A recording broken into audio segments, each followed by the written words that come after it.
29 years. 29 29 years of Klub Kakofanney. to this day, the 1st of October. Yeah, you remember that gig in Ruskin College, our very first gig with the Honkies, Suze Blister, Tin Tin Tin? That was amazing, wasn't it? We didn't set out to start a club. It sort of evolved, didn't it, from us inviting guests Sure. to come and... because there were no platforms for anyone to play other than the really big bands. We brought the festival into the venues and opened it up for everybody. That's true. Yeah, and so the first one was Ruskin College. And James came to that. And they were in the audience, you remember? The band James. James, because they had a gig next at the new theatre. Yeah. And we got excited. This is our big break, but our daughter was only 8 at the time, Suze Blister. They said this was the best band they've seen. The others were okay. So Suze Blister was the first. Yeah, Suze Blister, and then Suze Blister were asked to support James the next day at the new theatre. Yeah. That gave him a good break, didn't it? And what was the last band that played at Klub Kakofanney before we had to stop? In March. Well, if you can remember that, you weren't there. Okay. What about going to the Elm Tree? You remember that? Yes, I do, because that's where we stayed from 91 until 99. 99, you say. The wonderful Joe Ryan. Joe Ryan and at the Elm Tree in the Cowley Road. And it was a good venue and lots of fun. That's where we met Joel. Right. Yeah, Joel started, he was a very young Joel then, wasn't he? But then, of course, we were very young as well. And it was fantastic atmosphere there. We used to, after the gigs, we used to be with Joe having a chat till 3, 4 in the morning, sometimes even later. It was wonderful. Remember any gigs at that time? Bands you liked? I was talking about Alanga, wasn't I? Because I do remember Alanga from Reading.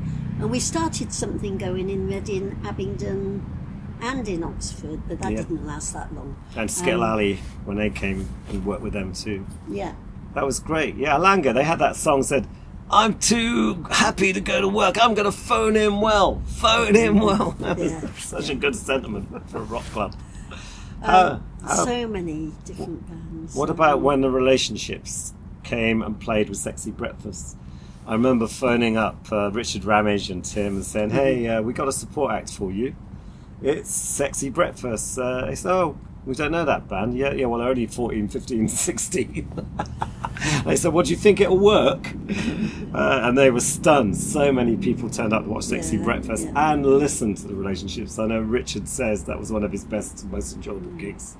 So that all ages thing. No longer Sexy Breakfast. Came Vaudeville. But that was a great gig, and then we did the May Day celebrations there too. That was a highlight because I didn't realise so many people would come to that. That's great.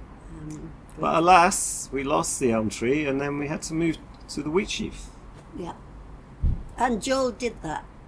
Joel walked down there. Walking just within the 24 hours.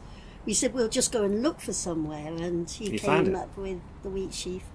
Which is just because we had my brother's birthday gig in 1999 booked, and it 1 week later, from the Elm Tree closing, there was John Otway playing at the Wheatsheaf saying, I'm really, really, really hot, because it was a hot August day. Ceiling was sweating, Raining.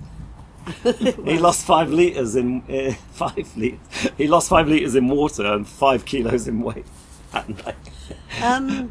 We drank a lot of beer after that. It's a shame that we couldn't have all ages, because at the Elm Tree and at the other places we were able to have an all age group. Yeah.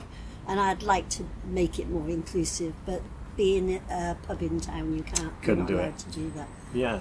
So, do you remember Retrogen, Drug Squad? Of course I do. Tomo? On the bass? Tomo. More like. Superb, yeah. Melissa, I'm really, really, really gonna kiss her. Yeah. Fantastic. And punky rock. The whole idea was that we had a variation. Ska, tongue and groove, pat the place out. Queues down the Wheatsheaf Lane. There's fantastic support, really, really was. Yeah. Anyway, today is the 20. 9th 29th anniversary. Happy anniversary, by the way. Yeah, this says 25th, but you know, we'll get another that's 4 T-shirt years. hopefully for the next one, which will be the big 3-0. Hey, don't forget, no budget lighting. Remember the little micro lights that AD set up and Ainan has developed. Yes, Sadie, thank you. Good. Thank you for that. Who's on the door? And all the volunteers, Kate, my brother Rod, and Your brother Kate? No, my brother Rod and my sister-in-law Kate, and Ella did it before that, our daughter, and Joel has always been with us throughout all of this. Yep. And the fact that it's not for profit. And Osprey, Richard from Gabby 2, for all of the fellow travellers who've given us so much support performing. I mean, Richard, the king of the kazoo players. Osprey, what can you say? Genius. And he's getting better.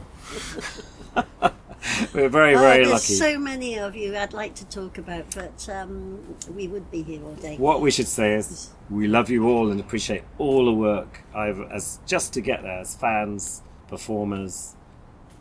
We Incredible. will continue, whether that's in the shed or back at the Wheat We'll Sheaf. see you back at the Wheat Sheaf, all right? Don't be late.